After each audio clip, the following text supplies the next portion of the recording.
Welcome back to Developing Materials for English Language Learning. My beautiful co-host, how are you doing? I'm doing very well, thank you. We're really excited, actually. Ready to properly dig into the nuts and bolts today. Absolutely. Yeah, me too. So in this deep dive, we're really focusing on some, foundational concepts in our field. Mm-hmm.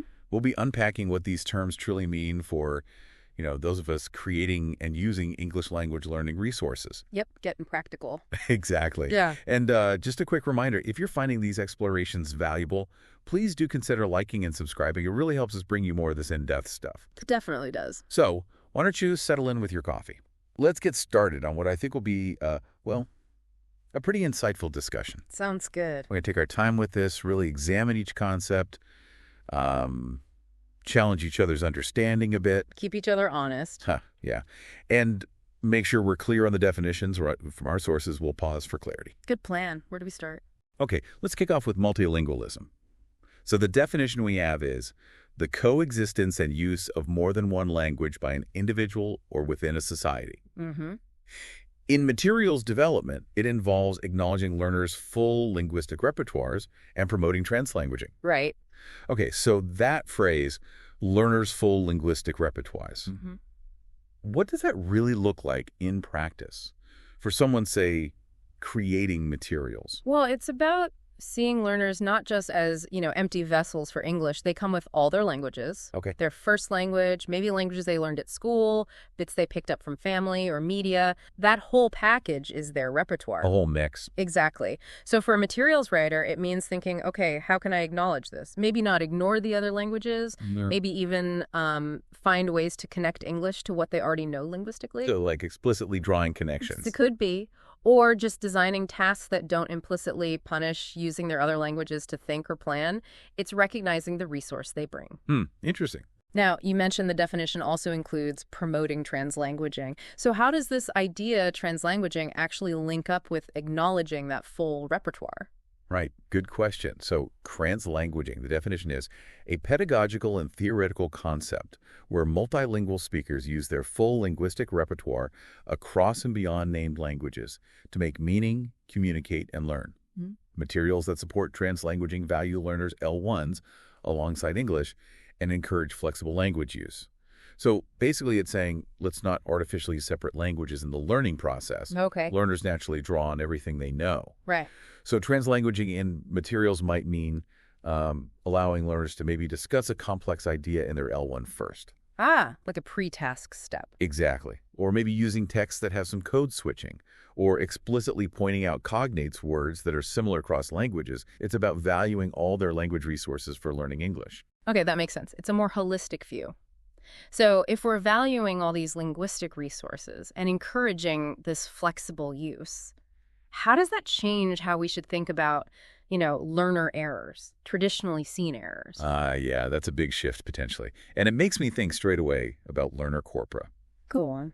Well, the definition here is collections of spoken or written language produced by learners used to analyze common errors, language development patterns, and inform material creation or revision. Precisely. So instead of just seeing an error as something wrong, analyzing corpora lets us see patterns. Patterns linked to their background. Often, yes. We might see systematic things that, look like interference from their L1 grammar or sound system. It's not just random mistakes. It's evidence of their developing system influenced by their entire repertoire. Right. It reframes the error as data. Exactly. Data that can help us, as materials developers, understand why certain things are tricky and then design better support. Maybe anticipate those points. Okay, can you give a more concrete example? Like, how would data from a learner corpus actually change, say, an activity I'm writing? Sure. Okay, let's say we analyze a corpus of writing from, Spanish L1 learners, and we see a really common pattern of them using is instead of are with plural subjects. Right, a classic one. Yeah. So instead of just marking it wrong every time, the corpus tells us this is a systemic issue. So in our materials, we might design a specific activity focusing just on subject-verb agreement with plurals. Targeted practice. Targeted practice, maybe some consciousness raising where they compare English and Spanish structures, or even analyze authentic, anonymized examples from the corpus itself to spot the pattern. It makes the intervention much more informed. That's much more targeted than just a general grammar rule. I see. It connects back to really understanding the learner's process, which, speaking of understanding, that brings us to schemata. Yes. Prior knowledge. Exactly, the definition. Mental frameworks that help learners organize and interpret information. In reading materials, activating learners' prior schemata knowledge helps them make sense of new texts. So, okay, how do we do that effectively in materials? Activate schemata. Well, it's fundamentally about bridging the gap between what the learner already knows and the new information in, say, a text. Making connections. You're making connections. So pre-reading activities are key here. Things like brainstorming vocabulary related to the topic, looking at pictures and predicting content, having a short discussion about their own experiences with the topic. Getting their brains warmed up and focused. Precisely. You're priming their existing mental framework, so when they hit the text, they have hooks to hang the new information on. It makes comprehension less of a struggle. Okay, that makes sense. But thinking about activating prior knowledge, how does this link to potential issues around representation in materials? Because whose knowledge are we activating? Oh, that's a really, really important connection. Yes. So representation, definition. The way people, cultures, identities, and perspectives are portrayed in materials. This includes issues of bias, inclusion, stereotypes, and visibility of minorities or marginalized groups. The risk is, if our materials consistently only activate schemata based on one dominant culture or perspective. Like the typical family always being a certain way. Exactly. Then learners whose lives or backgrounds don't fit that mold might struggle to connect. Their schemata aren't being activated effectively. Worse, they might feel excluded or like their reality isn't valid. It can actually reinforce biases if we're not careful. Yeah, it's not just about avoiding negative stereotypes, is it? It's about proactive inclusion. So what does that look like? How does this connect to, say, the cultural content we choose? Right. It leads straight there. Cultural content. The ideas, values, traditions, and perspectives represented in language materials, including diverse and inclusive cultural content, fosters intercultural awareness and helps learners navigate global communication. Fosters intercultural awareness. That sounds key. It is. It's about intentionally bringing in a range of cultural perspectives, values, ways of life, not just surface-level stuff like festivals, but deeper values and viewpoints. This helps learners understand different ways of seeing the world. Which is vital for global communication. Absolutely vital, especially when we think about English being used globally, which brings us neatly to English as a lingua franca, ELF, definition. English used as a common means of communication among speakers of different first languages.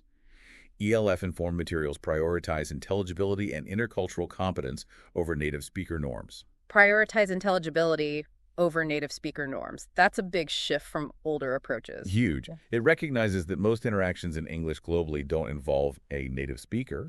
Learners are more likely using English with other learners or speakers from diverse language backgrounds. Makes sense. So the materials shouldn't just model, say, British or American English exclusively. The cultural content needs to reflect this global use, preparing learners for intercultural encounters. Okay, so if we take that ELF perspective seriously, how might that specifically change, for example, the accents we use in listening materials? Well, the focus shifts, doesn't it? Away from just understanding, say, received pronunciation or general American. Or traditional models. Right, towards developing intelligibility and understanding a variety of accents, because that's the reality they'll face. So ELF-informed materials might include recordings of proficient speakers from Germany, Japan, Brazil, Nigeria, all using English effectively. Exposing them to the actual sound of global English. Exactly. It builds their ability to cope with variation, which is crucial for real-world communication. Right. And if we're preparing them for that real-world communication, surely the tasks we set should reflect that too, which leads us to... Task authenticity. Good link. Yes. Definition. The degree to which a learning task reflects real-world language use. Authentic tasks are meaningful, purposeful, and connected to learners' real-life or future communicative needs. Meaningful and purposeful. Yeah. So instead of just, fill-in-the-blanks exercises divorced from context, authentic tasks try to mirror how people actually use language outside the classroom. Like a... Well, in an ELF context, maybe tasks like participating in a simulated international video call to solve a problem, or writing an email to arrange a collaboration with someone from another culture, or interpreting information from different global news sources on a topic. Things they might actually do with English. Exactly. Tasks that have a real communicative purpose. These tend to be more motivating, too, because learners can see the relevance. That makes a lot of sense. More engaging, likely more effective. Okay, one final core concept for today then. Critical language awareness. Right, a really important one. The definition. An approach that promotes learners' understanding of how language reflects and reproduces power relations and ideologies, enabling them to question language use critically. Wow, okay. Power relations, ideologies. How can materials actually foster that kind of critical thinking, especially maybe at lower levels? Seems complex. It can seem daunting, but it doesn't have to be overly academic. Even with simpler materials, you can build in questions that encourage critical thought. Like what kind of questions? Things like, who wrote this text? Who is it for? Whose perspective is represented here? Whose might be missing? Or comparing two short texts about the same event and asking, what words are used to describe the people involved? Are they neutral? Do they suggest a certain attitude? Ah, so prompting them to look behind the words. Exactly. Looking at how language choices aren't always neutral, how they can subtly shape meaning and reflect viewpoints, or even power dynamics. It's about empowering learners to be not just users of English, but also critical analysts of it. That adds a whole other dimension to language learning. Fascinating. It really does. Okay, so that's quite a journey we've taken. We've covered some really core ideas today. Multilingualism, translanguaging, learner corpora, schemata, representation, cultural content, English as a lingua franca, ELF, task authenticity, and finally, critical language awareness. A lot to chew on there. Definitely. Now, just to make sure we've got them all clearly in mind, let's just quickly run through that full list of key concepts from our source material again. I'll read them out nice and clearly. Okay. Multilingualism, learner corpora, Yep. schemata, Quiet. critical language awareness, Right. representation, Uh-huh. digital literacy, Okay. English as a lingua franca ELF, Yes. task authenticity, translanguaging, Right. form-focused instruction, Okay. versioning, Yeah. data-driven learning, Got it. PPP, affordance mapping, Okay. cultural content, Yeah. task-based approach, corpus-informed design, Right. critical reflection, Yep. learner-generated materials, Okay. bottom-up processing, Top. top-down processing, Right. genre-based approach, scaffolding, Nearly there. blended learning, noticing, hypothesis, strategic competence, Yeah. visualization, and critical discourse analysis. Woo. That's quite the list. It is. So here's a thought for you listening. For each of these key concepts in materials development that we just listed, and especially the ones we discussed today, what is your own definition? In your own words. Yeah, how would you explain them? Share your thoughts in the comments below. We genuinely love to see your understanding and how you're thinking about these ideas. Definitely. Always interesting to see different takes. Absolutely. Well, thank you so much for joining us for this deep dive into developing materials for English language learning. It was a pleasure, as always. Thanks for listening, everyone. Goodbye. Bye for now.